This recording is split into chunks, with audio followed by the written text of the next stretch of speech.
తాకట్లో ఉన్న మీ బంగారాన్ని విడిపించి ఆ రోజు ఆన్లైన్ రేటుకి కొంటాం. Sharma gold company. నమస్తే, మీరు చూస్తున్న సుమన్ టీవీ. నేను మీ కీర్తి. నాతో పాటు బాలచంద్ర శర్మ గారు ఉన్నారు. నమస్తే గురుగారు. నమస్కారం. గురుగారు, ఏలినాటి శని ప్రభావం కొన్ని రాశుల వారికి స్టార్ట్ అయింది, కొన్ని రాశుల వారికి దిగుతుంది, ఎక్కుతుంది, అలా చెప్తూ ఉన్నారు కదా.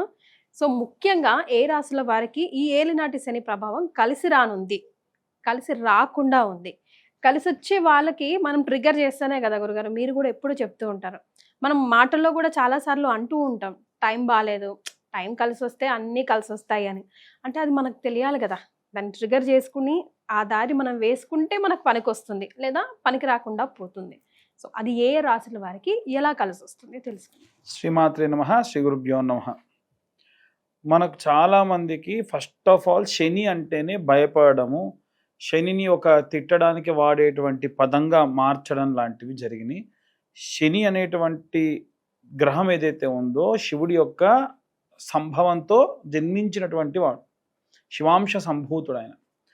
అందుకని శనేశ్వరుడు, ఏచ్చరము అంటే మందంగా నడిచేవాడు, శనేశ్వరుడు అని అంటే ఈశ్వర స్వరూపంగా కొలిచేవాడు.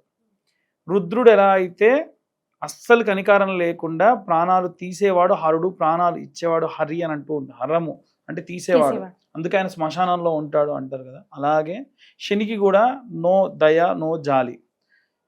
ఎక్కడ దయాజాలి చూపిస్తాడంటే ఎక్కడైతే మన కర్మ ఫలాలను మనం పర్ఫెక్ట్గా పాటిస్తామో అప్పుడు శని మనకు ఇచ్చేటువంటి రిజల్ట్స్ ని తగ్గించడం కానీ పెంచడం కానీ చేస్తాడు. అందుకే ఆయన కర్మ ఫలదాత అంటాం. అంటే బ్రహ్మదేవుడు రాస్తారు ఎలా అంటే, కీర్తి గారికి డబ్బులు రావాలి అని రాశాడు అనుకోండి, ఎన్ని డబ్బులు రావాలో రాయడు. మీకు కారు కొనుక్కోవాలంటే ఏ కారు కొనుక్కోవాలో రాయడు, కేవలం సిచ్యువేషన్ మాత్రమే రాసి విడిచిపెడతాడు. క్వాలిటీ అండ్ క్వాంటిటీ డిసైడ్ చేసేది ప్యూర్లీ శని మాత్రమే. సో ఏం చేయాలి అని అంటే, మనకు వీలైనంత వరకు మనం ధర్మం పాటించాలి.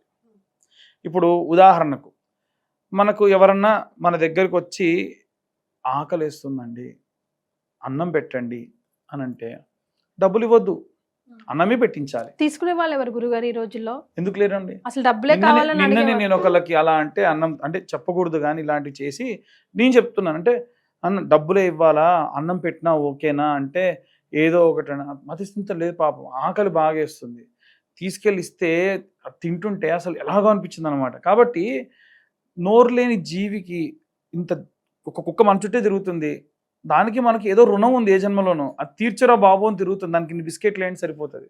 ఎండకు ఎన్ని పక్షులు బాగా విలువెల్లాడుతున్నాయి, వాటికి ఇన్ని వాటర్ పెట్టండి నీడలో, ఇంత గింజలు వేయండి, అంతకుమించి ఇంకేముంటుంది పూజ, అంతకుమించి ఇంకేముంటుంది దానం. కాబట్టి మనం ధర్మాలు ఇవన్నీ కూడా మన ధర్మశాస్త్రంలో చెప్పినటువంటివి అన్నీ కూడా ఏంటంటే, పంచభూతాలని ప్రేమించు, పంచభూతాలని ఆరాధించు, పంచభూతాలని దాచిపెట్టు, వృధా చేయకు, గాలిని కలుషితం చేయకు, నీటిని వృధా చేయకు, ఆకాశాన్ని అశ్రద్ధ చేయకు. అంటే హోమాలు లాంటివి చేయాలి, పిచ్చి పిచ్చి ప్లాస్టిక్ కాగితాలు కాలబెట్టకూడదు, దానివల్ల ఆకాశం ఖరాబ్ అవుతుంది. భూమిని అతిగా తవ్వకు. ఒక మనిషి జీవించాలి అని అంటే అతని కుటుంబానికి సరిపోతుందండి. కానీ 21 అంతస్తులు వేసి దానికి 10 అంతస్తులు లోతుకు తవ్వితే ఆ బిల్డింగ్ ఎన్ని రోజులు ఉంటుంది? అంతమందికి నీళ్ళు ఎక్కడి నుంచి వస్తాయి? ఎంతవరకు ఇస్తున్నాయి? భూమి కూడా ఎంతవరకు నీళ్ళు ఇస్తుంది? కాబట్టి పంచభూతాల్లో ఏ ఒక్కటి డిస్ట్రాయ్ అయినా పూర్తిగా మన భూమి నాశనం అవుతుంది. శని ఇవన్నీ అబ్జర్వ్ చేస్తూ ఉంటాడు. ఇందులో భాగంగా ముఖ్యంగా కుంభరాశి వారికి, మకర రాశి వారికి, అలాగే మీన మేష రాశి వారులకు ముఖ్యంగా, మిగిలినందరికీ కూడా అర్ధాష్టమం ఉంటుంది, అష్టమ శని ప్రభావాలు ఉంటాయి, సర్జరీస్ ఉంటాయి, ఆపరేషన్స్ ఉంటాయి, యాక్సిడెంట్స్ లాంటివి ఉంటాయి, దాటి నుంచి బయటపడతారు, ఇంట్లోనే జారి కింద పడిపోయి ఫ్రాక్చర్ లాంటివి అవుతాయి. ఇవన్నీ కూడా అష్టమ శని ప్రభావాల వల్ల వచ్చేటువంటి జరుగుతాయి. ఏలిన నాటి శని ప్రభావం ఏంటంటే బంగారపు ముద్దని ఒక మెటల్ గా మార్చేటువంటి ప్రక్రియ. మనం బంగారం, ఆ విషయం మనకు తెలీదు, శనికి తెలుసు. దాన్ని ఏం చేస్తాడు? కాలుస్తాడు, మోల్డ్ చేస్తాడు, తీగలో వేస్తాడు, చుడతాడు. నువ్వు నెక్లెస్ అవుతావా, రింగ్ అవుతావా నీకు కూడా తెలియదు.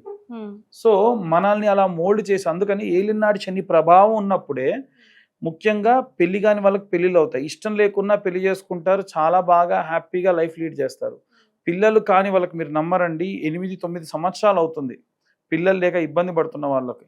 ఏలినాటి శని ప్రభావంలో వాళ్ళకి పిల్లలు అయ్యారు 9 సంవత్సరాల తర్వాతకి. సో ఏది ఎప్పుడు ఎలా ఇవ్వాలనేది ఆల్రెడీ ఫిక్స్ అయిపోయింది. మనం జస్ట్ ఏంటంటే నిమిత్త మాత్రులము, వీలైనంత వరకు మన కర్మఫలాన్ని మనం ధర్మంగా పాటించాలి. దాంట్లో ముఖ్యంగా ఈ యొక్క కుంభరాశి మీనరాశి వారికి ఏదైతే ఉందో రీసెంట్గా మన దాంట్లోనే పెట్టినప్పుడు కింద కొంతమంది కామెంట్ చూసాం. నా ఒక్కడికే అనుకున్నా బ్రో, అందరి పరిస్థితి ఇలాగే ఉందా, మనందరితో ఒక యూనియనా, ఈ కుంభరాశి వారికి మారదా, ఈ మకర రాశి వారికి మారదా అంటే నాకు ఇంత బాధ వేసిందనంటే వాళ్ళంతా ఇదైపోతున్నారు, అరే మా పరిస్థితి ఇంతేనా ఇక మారదా అని. అంటే షష్టగ్రహ కూటమి ఎఫెక్ట్ ఇప్పటి వరకే కూడా ఎన్ని వీడియోలు మెయిన్ చేసినా కూడా అంటే లోపల ఎక్కడ అందరికి ఒకటేలాగా ఉంటుందా, వాళ్ళ కర్మ గోచర ఇంకా వాళ్ళ ఇండివిజువల్ జాతకాల వల్ల అది డెఫినెట్గా మారుతుంది కదా, ప్లస్ ఆర్ మైనస్ అనుకునే వాళ్ళం. కానీ గురుగారు చాలా వరకు నెగిటివే వింటున్నాం. ఎక్కడ ఏ ఇంట్లో నుంచి కూడా ఒక పాజిటివ్ న్యూస్ అంటూ చాలా రేర్గా, అది కామన్, అంటే పెళ్లి కామన్ జరగాల్సింది అట్లాంటి న్యూస్ తప్ప ఇంక్లూడింగ్ నాతో సహా మా పర్సనల్ లైఫ్ లో, ప్రతి ఒక్కరు ఇప్పుడు మన సుమన్ టీవీకి వచ్చే గురుగారుల దగ్గర నుంచి కూడా అందరి దగ్గర నుంచి అందరికీ ఎఫెక్ట్ ఉంటుంది. ఎవరు మీరు మన దగ్గరకు వచ్చే వాళ్ళు ప్రతి ఒక్కరు కూడా ఏ పూజ చేసినా కూడా మన రాశులు అవి తెలిసిండు కాబట్టి కాల్ చేసి అమ్మ ఇప్పుడు బాగాలేదు ఇప్పుడు చూసుకోండి, బికాస్ అందరికీ ఎఫెక్ట్ అవుతుంది. మేబీ అది యుద్ధం వల్ల కావచ్చు, ఇంకా దేని వల్ల అయినా కావచ్చు, కానీ ఈసారి మాత్రం 100% ప్రూవ్ అవుతుంది. అందరూ తప్పించుకోవాల్సింది. మనకి ఒకటండి, చీకట్లో లైట్ స్విచ్ చేయడానికి వెళ్ళినప్పుడు పరిస్థితి ఎలా ఉంటది, ఒకటి నొక్కబోయి ఒకటి నొక్కుతాం, రాంగ్ స్విచ్ నొక్కుతున్నాం అంతే.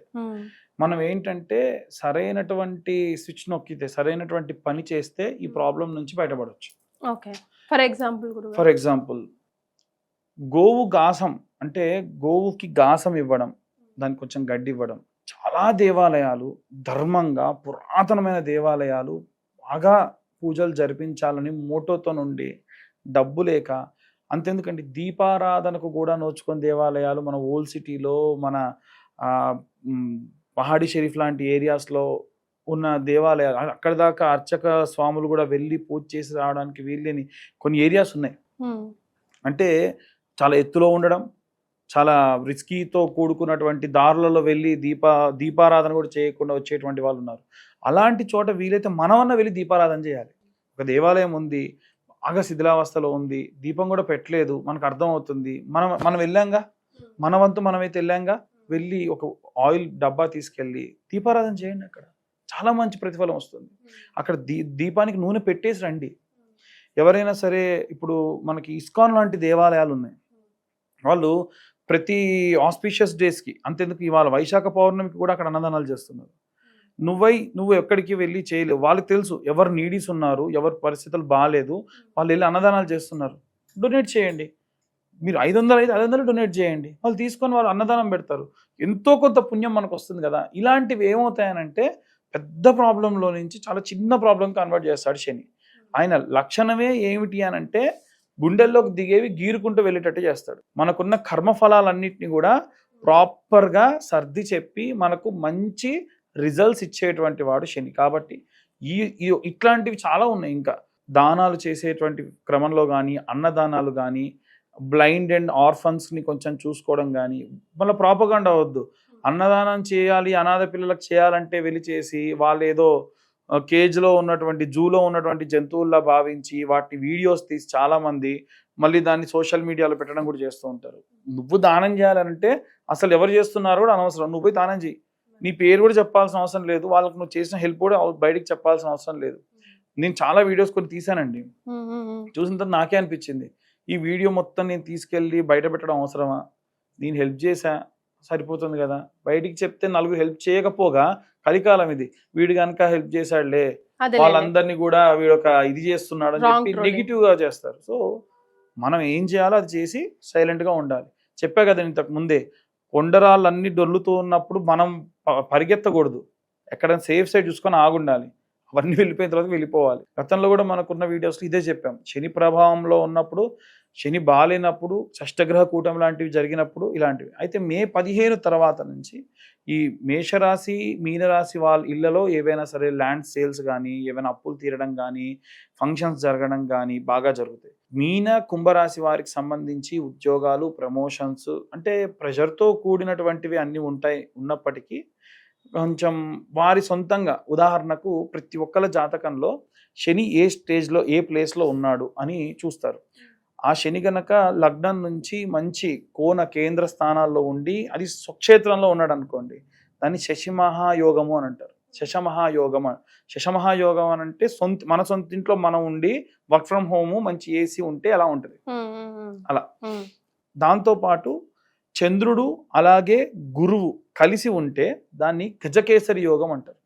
ఫారిన్ కంట్రీస్కి వెళ్ళడము, అసలు మామూలుగానే ఇప్పుడు ఫారిన్ కంట్రీస్కి వెళ్ళడం అనేది జరగట్లేదు. ఆన్ సైట్ ఉద్యోగం చేసేటువంటి వాళ్ళ పరిస్థితి కూడా బాగాలేదు.